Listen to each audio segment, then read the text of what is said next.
Hey everybody, about a month ago, I was at a photo shoot in Ann Arbor, Michigan, and the title was May the 4th Be With You. And when I was showing some of my images of that shoot, a common question I was asked was, how in the heck did I get that glowing light and saber glow in the images? In other words, I went from this to this, and then eventually my finished product was this. Are we ready for this? Let's do it!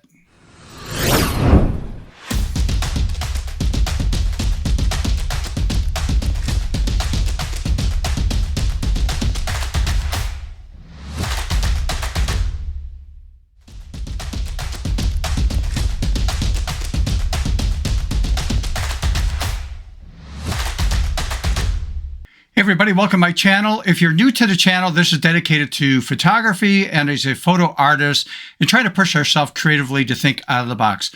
All right, let's jump into the program here. Just to save a little bit of time, I've loaded these images up in Photoshop, and let's take a look at a common question that was asked when I was doing the artwork after this photo shoot was, how in the heck did I go from this to this? And this is where I added the lights. And then this is my finished product right there, but I'm not going to go that far. Mainly we're supposed to be focused on, well, how in the heck did I do that?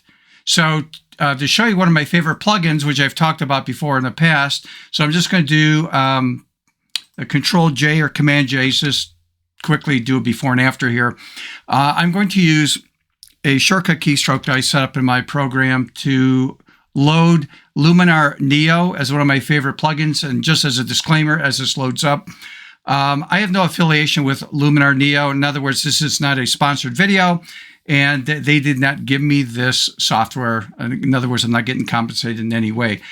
Just as a disclaimer, I was actually a beta test person for this company years ago when they were putting together Luminar Neo.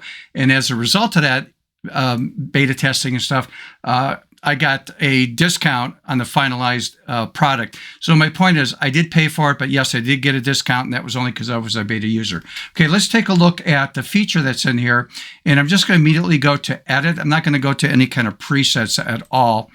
And so under the Edit tab here, if I scroll down the list of tools on the far right side, you're going to see a feature there called Neon and Glow, and that's what I chose in the software.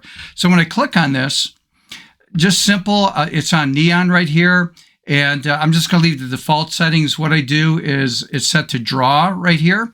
We're going to leave that alone. Everything's on default. I'm going to come down here to the end of the saber. I'm going to click once to drop in a point. I'm going to hold the shift key down and never let go of the shift key, and I click down with my mouse on the far end, and it puts in a straight line across there. And now I let go of shift and I'm done. Now here's what you get to play with over here on the sliders.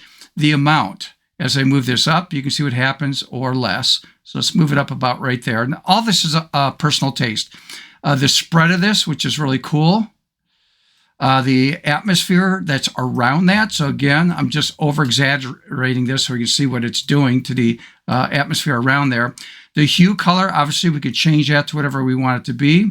I'll leave it, I can't even remember what I used it for before, but we'll just leave that color right there.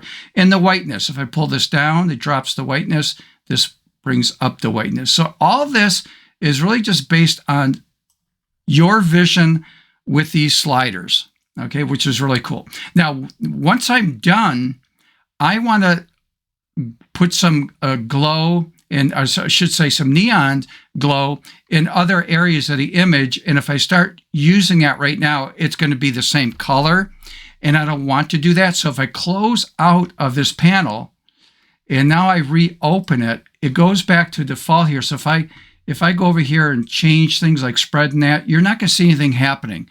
And the reason is because I've used this already under the edit category up here. This is where, if I click on this, this shows me the neon and glow that I just got done doing. So now that I'm back here under tools, it allows me to come back to neon glow. And I'm not going to do the whole thing, but it's just to show you how the concept. I clicked here in the upper left-hand corner there, hold that shift key down, and I clicked again right there.